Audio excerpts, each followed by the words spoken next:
microglobulinas o clases secundarias o secundarias que son la IgD y la IgE, llamada también reagina. Su actividad específica de anticuerpo, que es positivo en todos los casos, y su sedimentación que se da por ultracentrifugación que hemos señalado. La formación de anticuerpos entonces se dan generalmente para que pueda formarse un anticuerpo, tiene que haber un antígeno o inmunógeno que es el que va a permitir una respuesta específica del organismo con las células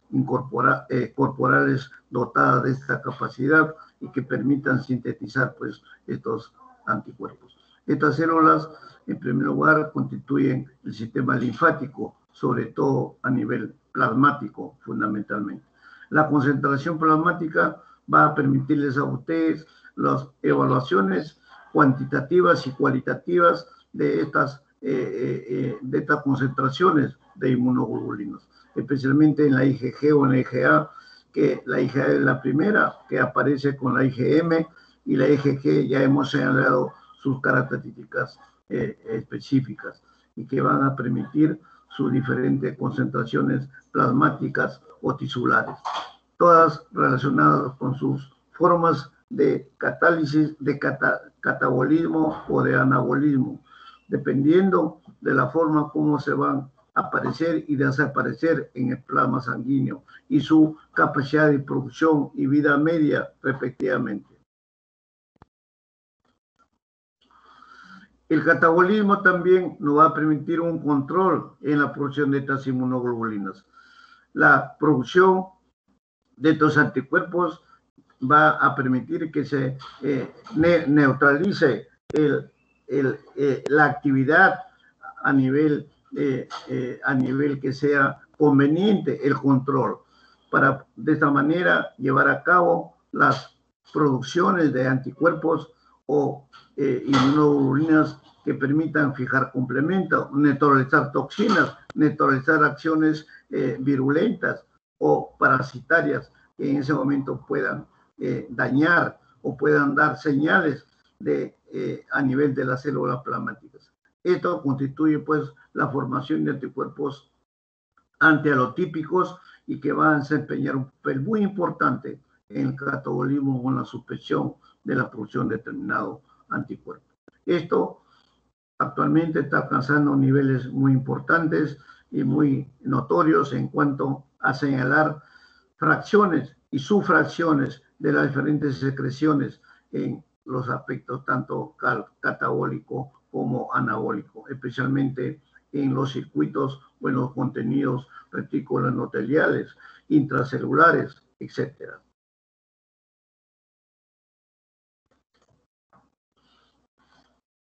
Las inmunoglobulinas constituyen también una fracción heterogénea muy importante que nos va a permitir pues determinar, señalar en forma muy definida todas las clases básicas de estas moléculas, señalando en cada una de ellas su capacidad antigénica, su capacidad funcional, sobre todo de su determinante de sus cadenas pesadas y todo también relacionado con sus cadenas ligeras.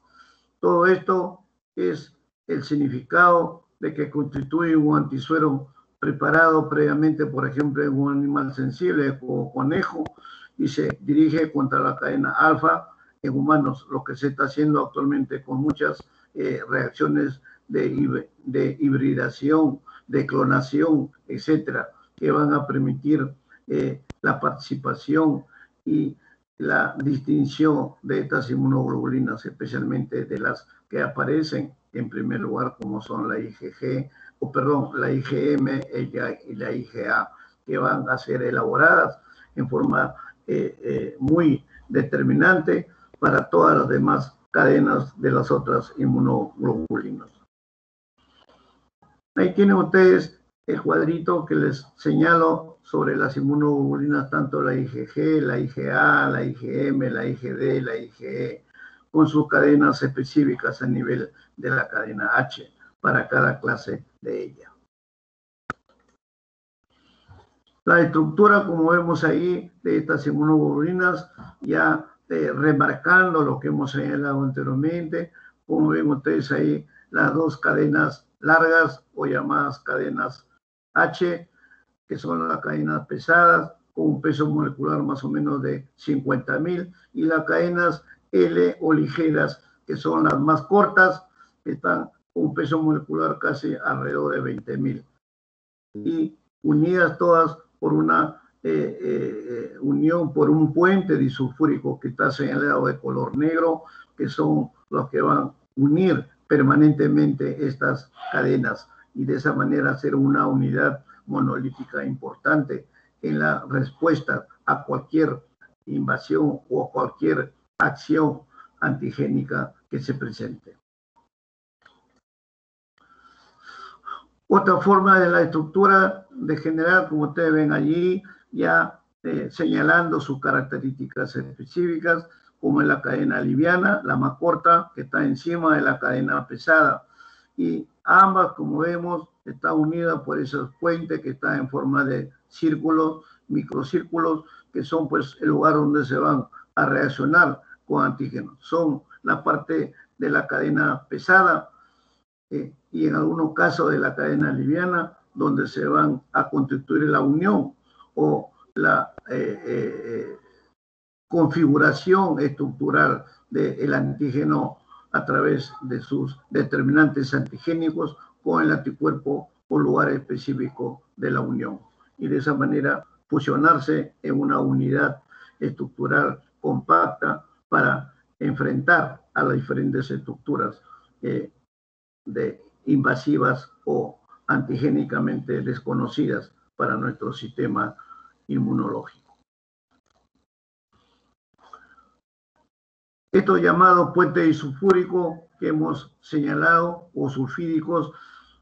constituyen pues una unión, la presencia importante en las clases de las inmunoglobulinas. Estos puentes van a producir una disminución si se rompen o se alteran, van a producir una disfunción biológica importante. Y la activación del complemento también va a ser disminuido, va a ser alterado. La capacidad citolítica de la inmunoglobulina E también va a decrecer. Y la opsonificación de las opsoninas se va a reducir notoriamente. Todo esto, cuando no está definitivamente esclarecido todavía, juega un papel importante, muy importante, en todas las estabilizaciones moleculares y que va a permitir todas las actividades a nivel de estas proteínas. La inmunoglobulina G, ya hemos señalado anteriormente que es la más importante, no la única, es porque tiene otras 4 inmunoglobulinas, pero tiene una mayor capacidad que los demás anticuerpos, sobre todo contra las bacterias gram positivas, contra los virus, contra las antitoxinas, y que van a dar esta respuesta a través de la inmunoglobulina G. Tanto sus concentraciones como su vida media, hemos señalado, son importantes para determinar cuando ustedes evalúen según la evolución de una determinada patología y puedan tener pues como respuesta las diferentes concentraciones y vida media de cada una de estas inmunoglobulinas. Acá una característica, repitiendo un poco y ampliando un poquito más todas las características de las inmunoglobulinas señaladas, las 5 clases de inmunoglobulinas, la IgG, la IgG molecular, como vean, cuál es la más importante, o de más alto peso molecular, siendo la IgA, la IgM, la de mayor peso molecular, seguida pues por la IgG, por la IgE, etcétera. Su concentración en el suero sanguíneo, lo que ustedes van a evaluar en determinadas patologías, donde señalen sus concentraciones, su vida biológica, su neutralización a toxinas, su neutralización de especies virales de virus, su producción de hemólisis. Algunas reacciones producen hemólisis, otras no, y todas las otras características que se dan en las diferentes estructuras patogénicas y su relación con las concentraciones o características de cada una de las inmunoglobulinas. La inmunoglobulina E, que está siendo muy relacionada últimamente en diferentes estudios científicos que se están haciendo tanto en las propiedades químicas como en las propiedades biológicas, están señaladas en este cuadro para ver su peso molecular, sus valores biológicos, su movilidad electroforética, su contenido de carbohidratos, que ustedes pueden también hacer una evaluación o un análisis cualitativo, cuantitativo, más cuantitativo en el contenido de carbohidratos, sus diferentes concentraciones en el suero sanguíneo, su cantidad con respecto a las otras inmunoglobulinas, su vida media, etcétera, y todo a nivel de sus cadenas pesadas o cadenas ligeras. Y también sus propiedades biológicas, naturalmente, que no atraviesa la barrera placentaria, no es responsable de las otras características citotoxigénicas y se unen pues específicamente con receptores a nivel de los mastocitos y basófilos. También esta inmunoglobulina E se difiere básicamente de las demás inmunoglobulinas porque, excepto de la IgM, no activa el complemento. Esta IgE no activa el complemento.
Decíamos entonces que estas características se van a manifestar en la inmunoglobulina E, repito, la que está en estos últimos tiempos siendo muy considerada en diferentes estudios y respuestas funcionales, fisiológicas, fisiopatológicas, etc. Ahí tienen ustedes el contenido de estas inmunoglobulinas en los líquidos orgánicos que les va a permitir a ustedes hacer las diferentes evaluaciones, tanto a nivel interno como a nivel externo, donde ustedes van a señalar a nivel de los diferentes fluidos o sustancias que ustedes van a utilizar en el diagnóstico en cuanto a concentraciones. Esta es una tabla que les va a permitir a ustedes tener presente siempre en la evaluación, en la interpretación y en la aplicación de sus pruebas a nivel bioquímico, a nivel fisiológico, a nivel farmacológico, a nivel microbiológico o inmunológico, que les permita hacer finalmente un cuadro definitivo en su diagnóstico, sobre todo en patologías metabólicas, fisiopatológicas específicas, etc. Todas las reacciones, entonces, antígeno-anticuerpo van a ser, pues, las que van a permitir estas diferentes calificaciones de estudios que se van dando en el transcurso de una evolución patológica, de una evolución de invasividad, de virulencia en cuanto a las funciones en cuanto a las funciones metabólicas que tenemos que demostrar en los diferentes procesos. Las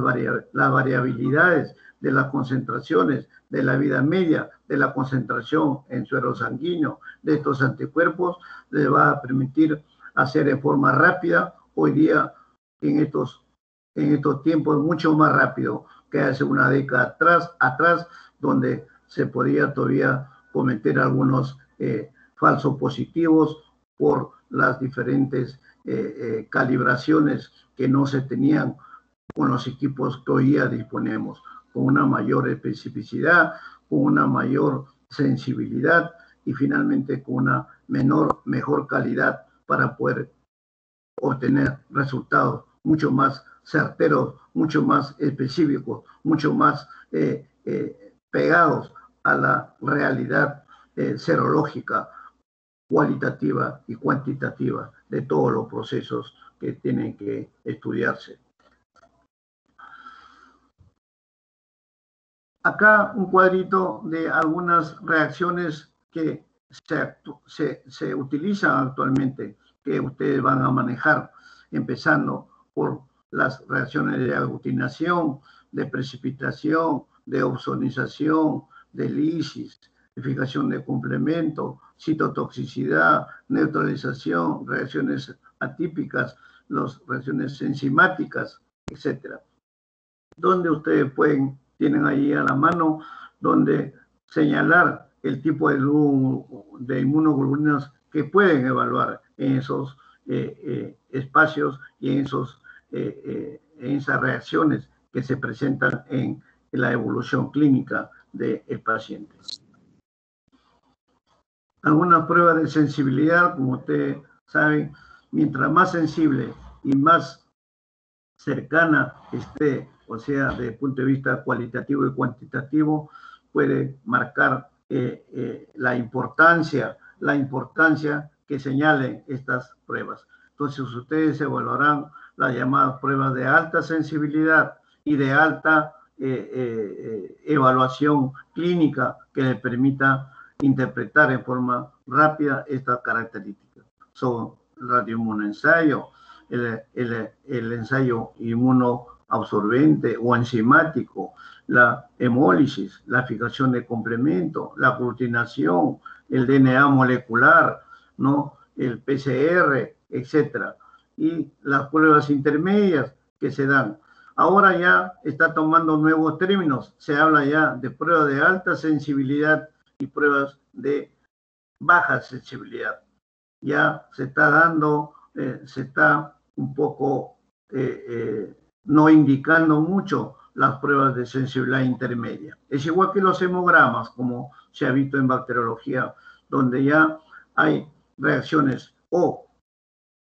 de alta sensibilidad o de baja sensibilidad, dependiendo del halo, del disco que marque las características de concentración entre el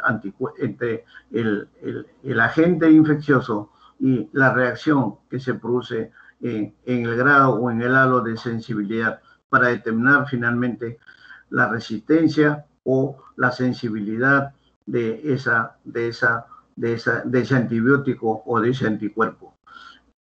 En este caso, en la sensibilidad relativa a las diferentes pruebas serológicas, tenemos todavía en algunas literaturas, algunos informes, ustedes lo encuentran como prueba de alta sensibilidad, prueba de sensibilidad intermedia y prueba de baja sensibilidad, donde, repito, por ejemplo, ya la prueba de precipitación cualitativa, la prueba de inmunodifusión, las inmunoelectroforesis, ya están tomando otras determinaciones en función de nuevos equipos y la biotecnología que nos está permitiendo utilizar con mucha más claridad y mucha más sensibilidad para poder determinar estas características. Eso hace entonces posible todas estas formas y funciones que ustedes disponen actualmente. Ya estamos hablando de un diagnóstico molecular como diagnóstico ya obligatorio en diferentes procedimientos, las pruebas genéticas, las miogenéticas, y eso no significa que todavía no se considere las pruebas cuantitativas, por ejemplo, las pruebas de Papa Nicolau, las pruebas de sensibilidad, las pruebas de coloraciones, Gram, Sil-Nielsen, etcétera, que seguirán siendo todavía pruebas importantes en el desarrollo y en la interpretación de los diferentes procesos patológicos que en el día a día ustedes enfrentarán, y finalmente tendrán que ser certeros, tendrán que ser aprobados en todos sus requerimientos que hacen, que trabajen a nivel del diagnóstico por el laboratorio, el diagnóstico inmunogénico, el diagnóstico bacteriológico, micológico, virológico, etc.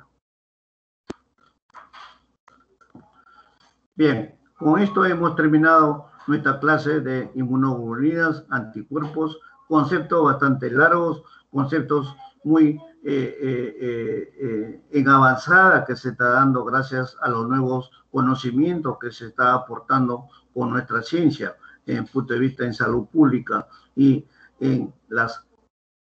características médicas, biomédicas que se van presentando y que es el trabajo clave para poder lograr el diagnóstico rápido, certero, eficiente, eficaz y que les permita a ustedes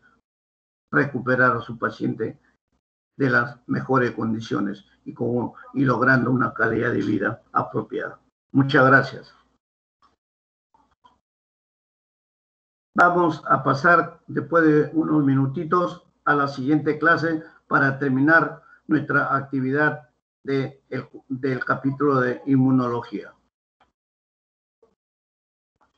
Giovanita.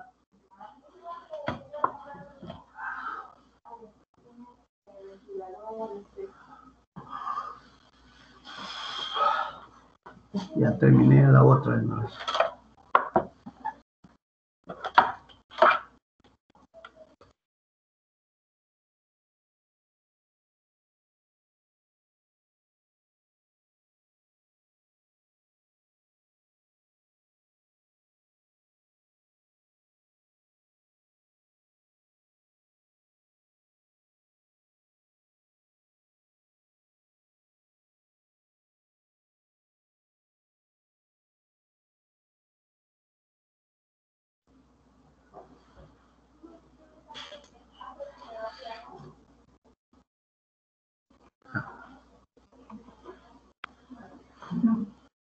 Bien. Nuestra última clase, como señalamos al inicio, refiere a la tolerancia inmunológica. Como su nombre lo indica, nuestra respuesta, nuestra reacción inmunológica de todo nuestro sistema molecular, desde el punto de vista fisiológico, farmacológico, etcétera, va a depender también de las características propias de cada sistema celular. Y también tendrá que haber una tolerancia, una percepción pasiva para evaluar todas las características activas de estos procedimientos. Entonces, vamos a dar una conclusión de todo esto, señalando básicamente algunas características de estas pruebas. Como vemos, la tolerancia no es sino la respuesta inmunitaria normal que se da frente a cualquier microorganismo que sea desde el punto de vista biológico y logrando una proliferación y una diferenciación de esta respuesta. O también una llamada autotolerancia que se da en casos de antígenos propios señalados específicamente y que van a dar respuestas de tipo alergia, que es una falta de reactividad funcional,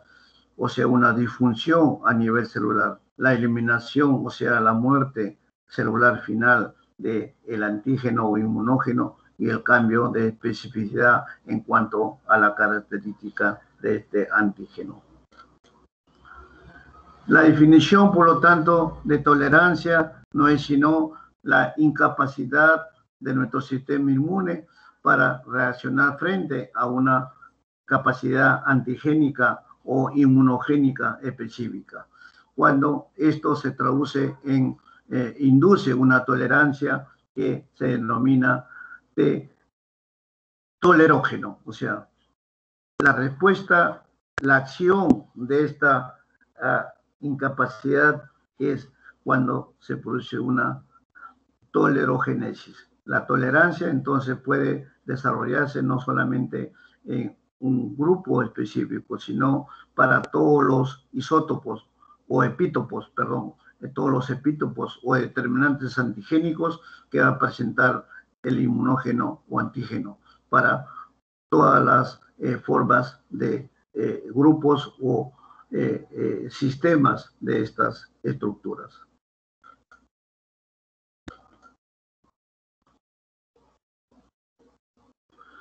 Acá, para señalarles sobre la definición, las capacidades de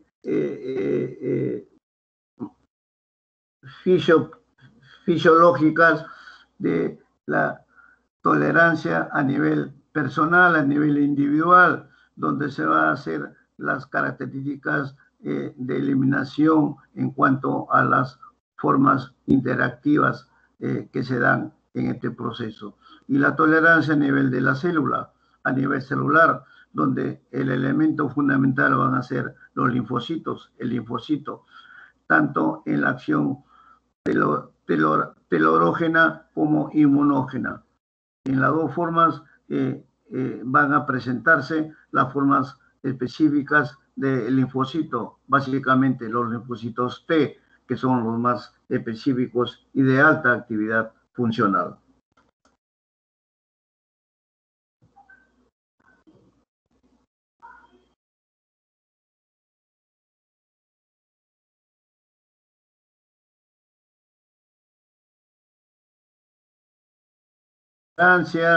Es su especificidad frente a cualquier antígeno o inmunógeno. Pueden inducirse tanto en los linfocitos B como en los linfocitos T o en ambos.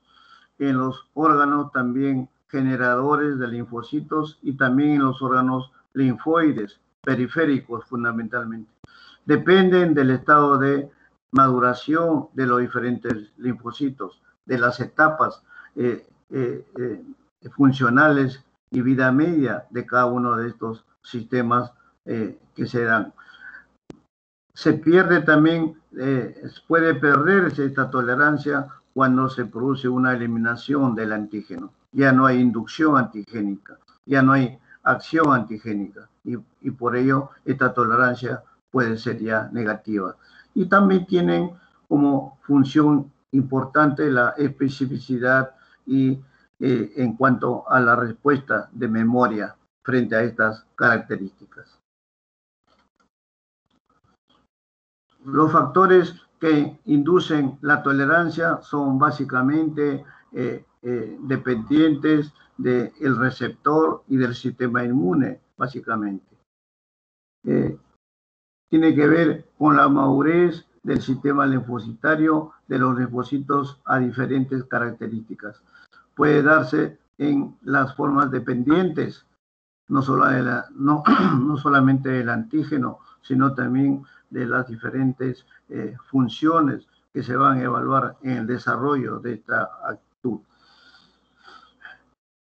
Dependerá también de la edad del receptor, básicamente dando una cualidad a las instancias de una inmadurez o madurez inmunológica, a las características biológicas del antígeno, a las formas dependientes del receptor animal, humana, y naturalmente que nos va a permitir evaluar las diferentes naturalezas o estructuras desde el punto de vista mínimo para poder determinar estos componentes básicamente que son aminoácidos específicos.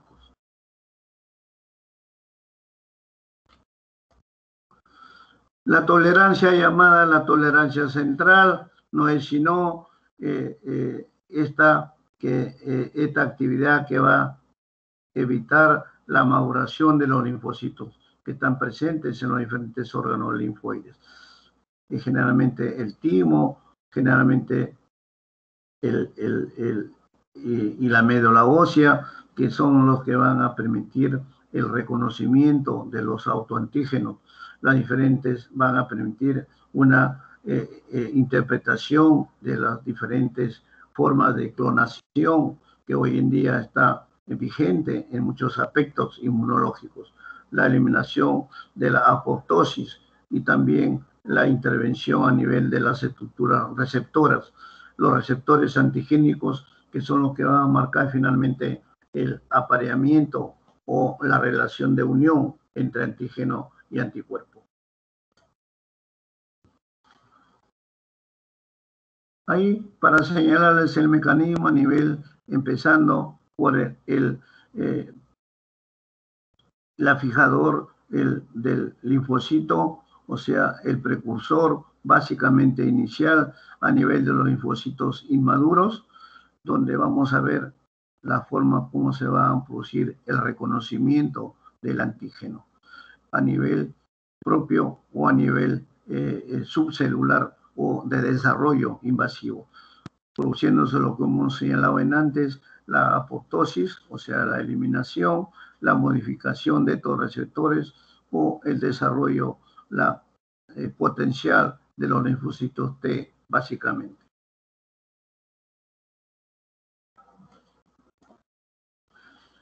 Estos mecanismos de autotolerancia constituyen básicamente la llamada tolerancia periférica, que nos va a provocar la inactivación o la muerte de estos linfocitos B y T. También los autorreactivos, o sea, la denominación propia de cada uno de ellos a nivel de los órganos linfoides, tanto periféricos como el vaso y la médula, los nódulos, linfáticos, como el proceso que se lleva a cabo por un mecanismo de anergia clonal. Y, por tanto, la eliminación de la apoptosis que hemos señalado o de la supresión de la actividad de los linfocitos T efectores y con ello la ausencia de estas capacidades reguladoras en las diferentes concentraciones y por lo tanto la disminución de las concentraciones antigénicas.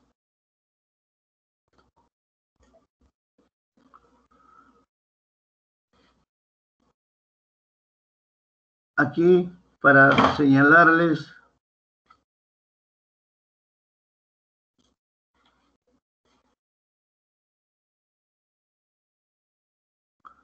las características a nivel de los linfocitos maduros que hemos señalado, donde estamos señalándoles las diferentes reconocimientos cuando se produce esta unión, tanto en acciones anérgicas como en la apoptosis o la supresión de estos que hemos señalado. Son mecanismos fisiológicos, moleculares, que se dan en toda esta capacidad antigénica y recepción celular de las estructuras propias de cada sistema, de cada órgano, etcétera.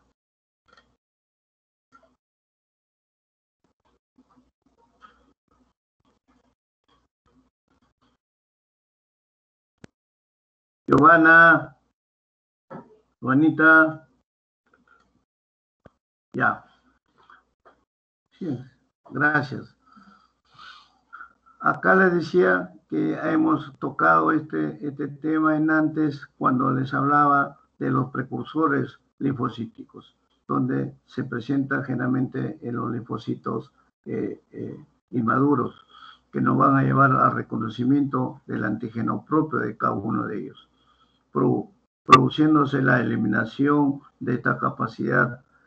linfocítica, su modificación o su desarrollo final a nivel de los reguladores. Cada uno de ellos relacionados con los linfocitos en su segunda etapa, como son los linfocitos maduros, y que van a permitir estas capacidades específicas de cada uno de ellos.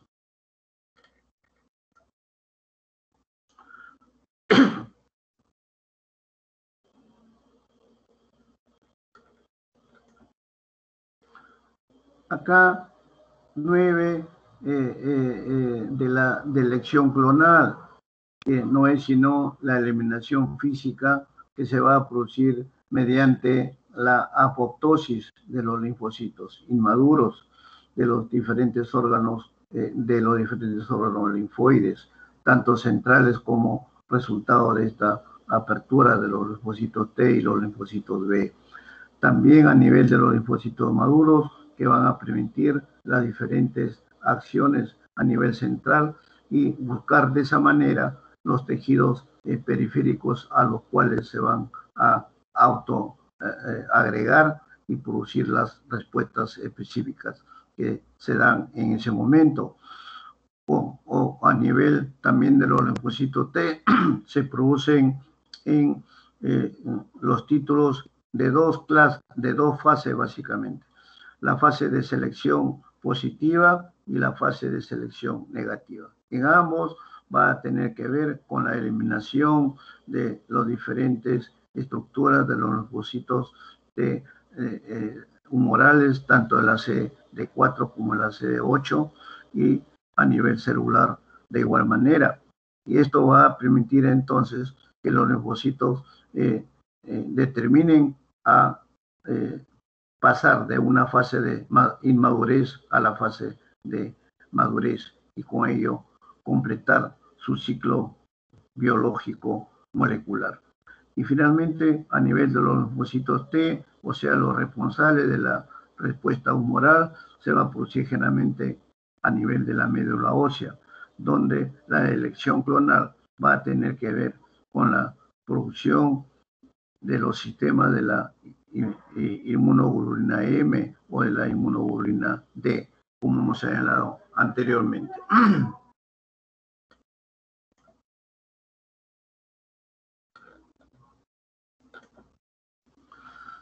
La energía clonal, entonces, constituye, pues, una activación funcional, básicamente, de los linfocitos, donde va a señalarse tanto el lugar de la respuesta como previo al contacto que se da con el antígeno. O sea, viene a ser el acoplamiento entre el determinante antigénico y el receptor celular, básicamente, dado en el antígeno o agente invasor, y la respuesta inmunológica o la respuesta celular o tisular de las células orgánicas. Y ello va a permitir, pues, que esta activación se lleve a cabo a nivel de diferentes moléculas con sus respectivos estimuladores, tanto para los linfocitos B como para los linfocitos T. Como respuesta o como resultado de esto, va a permitirse que finalmente el linfocito no se active o se vuelva anérgico y se muera por apoptosis. Es decir, que los linfocitos van a permanecer en forma pasiva, en forma inactiva, y van a permitir, pues, que el antígeno se vuelva anérgico y no permita ninguna acción virulenta o patogénica.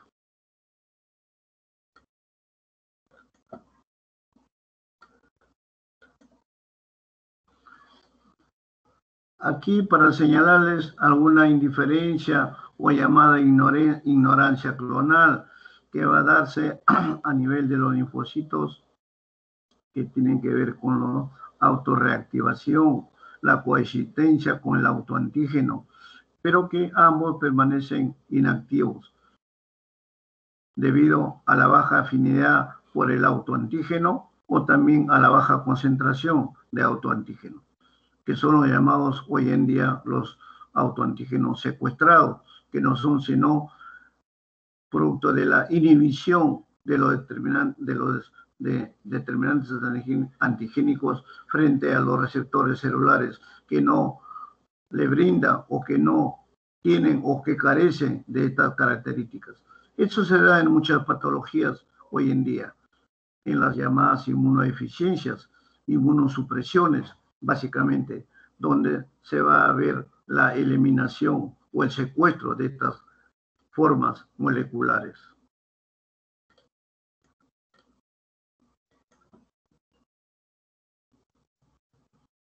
Acá, para ver cómo se produce básicamente la supresión de los linfocitos o de su funcionalidad, dado porque generalmente ocurren a nivel periférico, como hemos señalado al inicio, o debido a una inhibición del linfocito T, básicamente, y sobre todo el autorreactivo, donde se encuentra pues el autoantígeno específico, y que por acción de estos linfocitos T reguladores, o también llamados linfocitos T supresores, que es lo que van a permitir la desaparición, ¿no?, de estas concentraciones de los determinantes antigénicos, y con ello permitir que la evolución patógena, la capacidad invasiva, desaparezcan en cuanto a la presencia de estos determinantes antigénicos.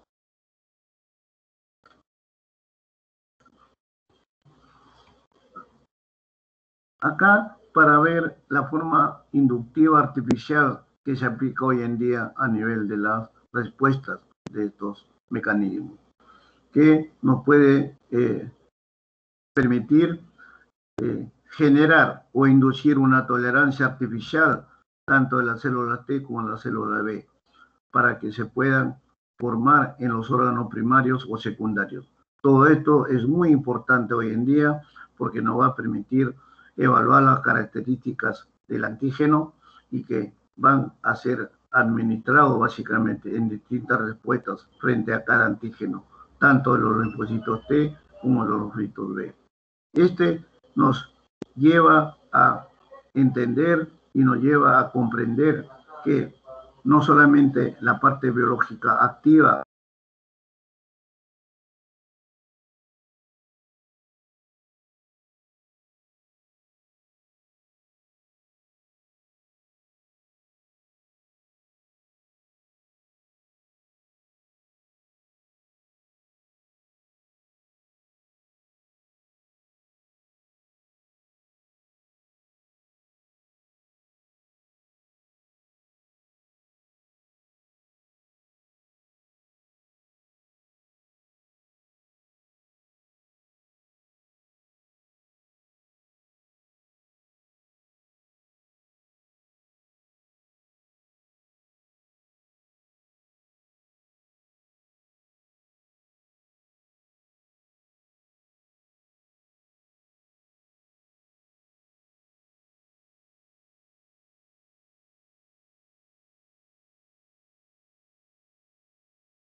Como le decía, entonces, esto constituye hoy en día un mecanismo sumamente importante para generar las diferentes formas de inducir artificialmente esta tolerancia. Esto se está manejando en estos momentos en las diferentes estructuras nuevas que se están presentando, sobre todo como componentes moleculares, como componentes tisulares, en diferentes patologías relativamente nuevas o en la reactivación de algunas otras. Se está viendo, por ejemplo, en caso de algunos microorganismos bacterianos, por ejemplo, en la difteria, esta bacteria que está retomando ciertas actividades y que se está induciendo una forma artificial para ver dónde está su principio activo de esta reactivación. Y así en muchos otros procesos se están manejando hoy en día y se está tomando en cuenta para evaluar las diferentes formas estructurales y hacer las inducciones artificiales de las mismas.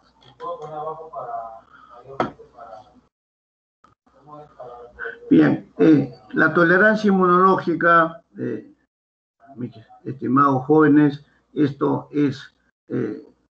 conceptos relativamente nuevos que se están aplicando con mucho mayor énfasis, sobre todo en esta pandemia mundial, donde se están generando diferentes procedimientos, no solamente para la respuesta específica a través de las vacunas, sino también en la inducción tolerante de muchas sustancias antigénicas y que permita una respuesta del organismo y de esa manera potenciar la respuesta biológica, la respuesta molecular, micromolecular de nuestro organismo inmune, inmunológico, perdón. Y con ello generar pues todos nuevos conocimientos en estos procedimientos. La inmunología, junto con la genética, junto con la biología molecular y junto con todos los otros soportes, están dando este soporte científico a nuevos conceptos, a nuevas teorías y sobre todo buscando una mayor eficiencia y una mayor eficacia en la respuesta. Ustedes están viendo, están leyendo cómo la vacuna con una mejor tolerancia de respuesta está llegando ya a un 95-96% de recepción molecular específicamente buena. Lo ideal sería con un 100% de respuesta, pero todavía hay un pequeñísimo margen que están por determinarse con estudios de soporte científico que se estarán logrando en poco tiempo. Bien. Allá había algunos conceptos de la inmunoquímica que no es sino los diferentes principios químicos que se aplican hoy en día para los estudios de esta naturaleza. La inmunoquímica no es sino la aplicación de las diferentes estructuras químicas, farmacológicas, que seguramente en farmacología les van a ampliar un poco más sobre los mecanismos de recepción, los mecanismos de receptividad, los mecanismos de tolerancia frente a diferentes sustancias antibacterianos, antivirales, antimicóticos, antiparasitarios, etc. Muy bien, hemos terminado con esto nuestra clase de inmunología y les recomiendo que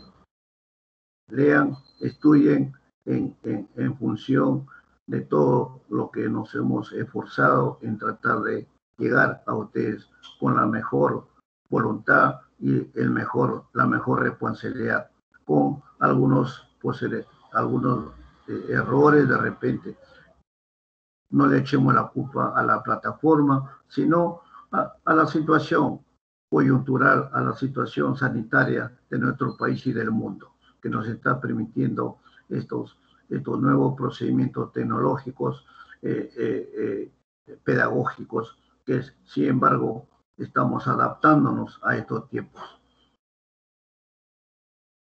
Muy bien, muchas gracias a todos y nos estamos viendo con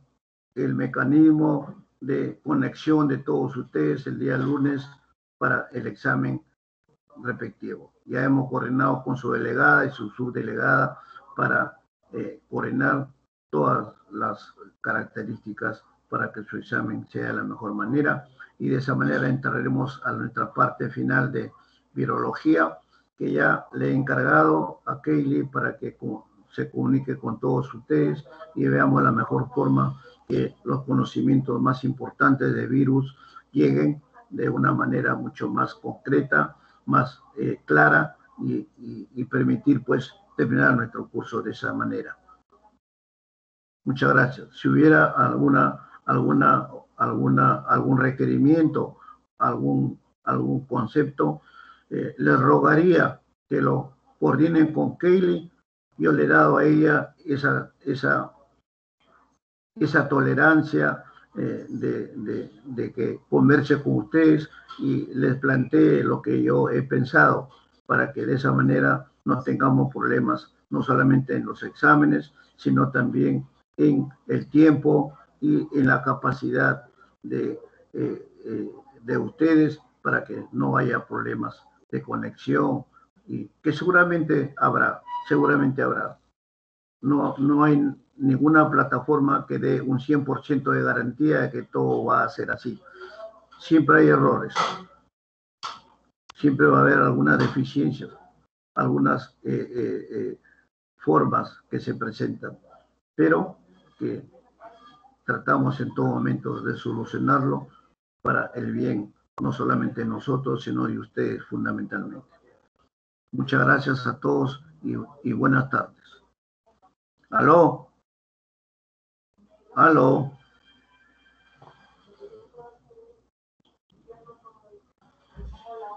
Aló. Aló. Doctor, ¿me escucha?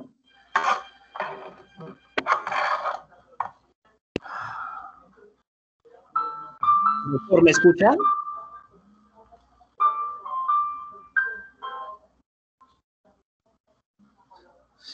Sí, Mayra, dime, estoy con la gargantita ya inflamada, pero te escucho, dime, al final les he dejado un mensaje, conversé antes de la clase con Kaylee, le he hecho llegar todos los requerimientos que yo he planteado y que lo converse con todos ustedes, le dije que hable contigo, converse con toda la promoción para que de esa manera no haya disconformidad y todos estén de acuerdo en lo que yo les he planteado. ¿Qué es lo mejor? ¿Qué es la mejor